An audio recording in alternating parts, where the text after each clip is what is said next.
The League convened in Paris in 1919, but many nations recognized it as a threat to their sovereignty and refused to join. Frustrated by the U.S. Congress blocking the League of Nations, British intelligence, with the help of the Rockefeller family, set up the Council on Foreign Relations in New York City in 1921. The Council recruited the best and brightest of American life to support the growth of the Anglo-American Empire. The CFR's stated mission is to abolish all nation-states in favor of an all-powerful world government administered by a tiny elite. By 1930, the promoters of world government had split into two interlocking camps: the Fabian socialists centered in London, and the fascist based in Italy and Germany. National Socialism will use its own revolution for establishing a new world order. Adolf Hitler. Supporters of the fascists in the United States and England believed that the military should be used to quickly transform the world into a new world order, while the more sophisticated practitioners of globalism stated that incrementalism was the sure path to world domination.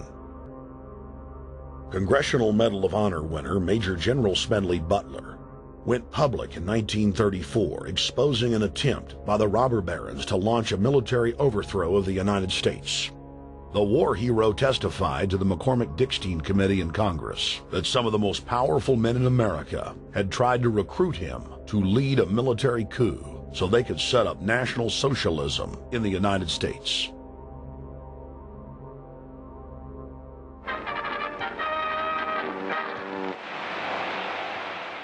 I appeared before the Congressional Committee, the highest representation of the American people, under subpoena to tell what I knew of activities which I believe might lead to an attempt to set up a fascist dictatorship. I was supposed to lead an organization of 500,000 men, which would be able to take over the functions of government. The fascists had also made deep inroads in England. Edward VIII, King of England, was forced to abdicate the throne because of his public support for Hitler. Was es sich dabei nicht nur das negative Problem der Bekämpfung dieser Lehre und ihrer Organisation handelt, sondern die Durchführung der positiven Aufgabe der Gewinnung des deutschen Arbeiters für den nationalen Staat.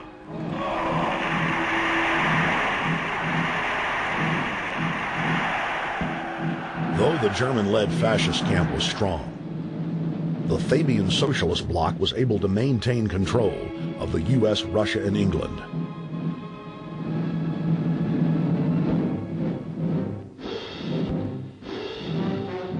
In the build-up to World War II, and during the conflict, the bankers again financed both sides, just as they had done with Napoleon.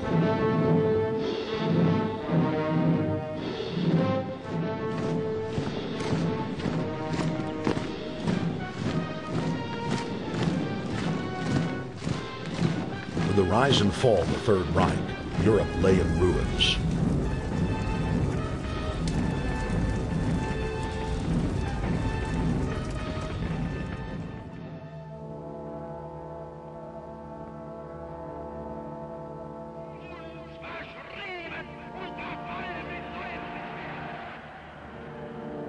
Once again, the elite claimed that only global governance could save humanity from certain destruction.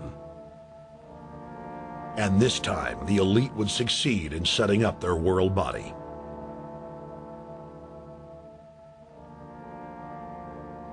In April of 1945, at the Presidio Naval Base in San Francisco, the United Nations was founded by the victors of World War II. The United Nations complex was then built in New York City on land donated by John D. Rockefeller. Shortly after the elite established the United Nations as their base in the United States, the newly formed World Council quickly began work on the next phase in their plan, the incremental formation of continental superstates. The first step in their trilateral plan was the creation of the European Union. Unifying Europe had been tried many times and was extremely unpopular. Where Napoleon and Hitler had failed to accomplish their goals using force, the globalists would succeed using stealth. The British spearheaded the formation of the Council of Europe on May 5, 1949. The Treaty of London claimed to only establish trade ties between European nations, like NAFTA or GATT in North America. Its true intention was the formation of a European superstate.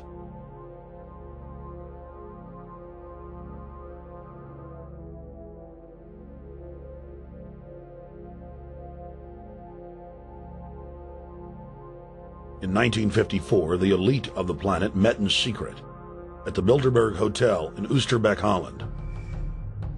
The Bilderberg Group would later admit that their mission was the formation of the EU. Once the EU was established, under the guise of trade deals, a North American Union and Asian Union would be formed. The three interlocking superstates formed the core of the global government, while the United Nations would serve as a world regulatory and enforcement body over the Third World subregions. The Bilderberg Group consists of the heads of all of the managing roundtable groups that steer individual countries. Picture the elite power structure of the world as a giant pyramid, with only the elite of the elite at the tip top of the capstone. The group has been so secretive that until the mid-1980s, the controlled corporate media denied its existence. Into the late 1990s, coverage only consisted of rare one-line mentions.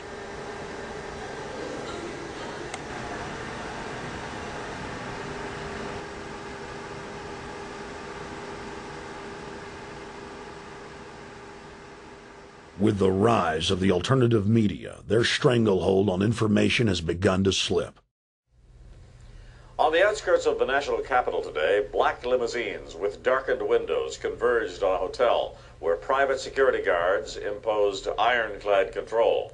The limos carried royalty, political power brokers, and industrial titans to a secret meeting that will last all weekend. It's known as the Bilderberg Group. Could their objective be world domination? Every 4 years, Bilderberg meets in North America, and in June of 2006, we decided to travel to Ottawa, the capital of Canada. The site of Bilderberg.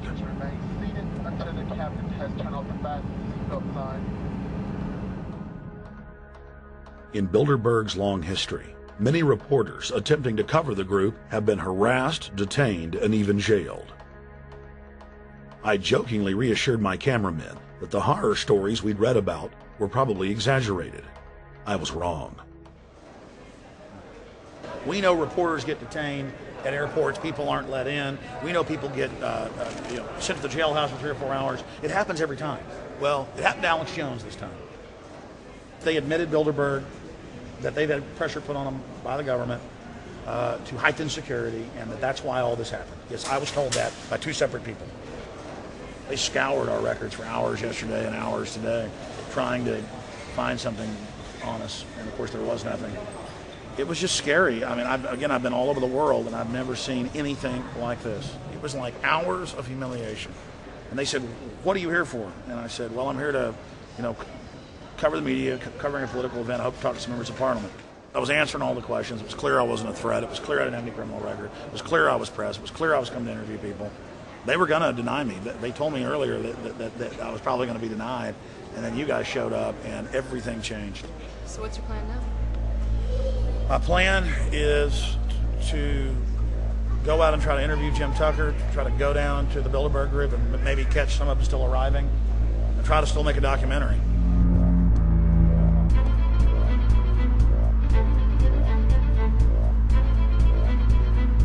So instead of being here at 8 a.m.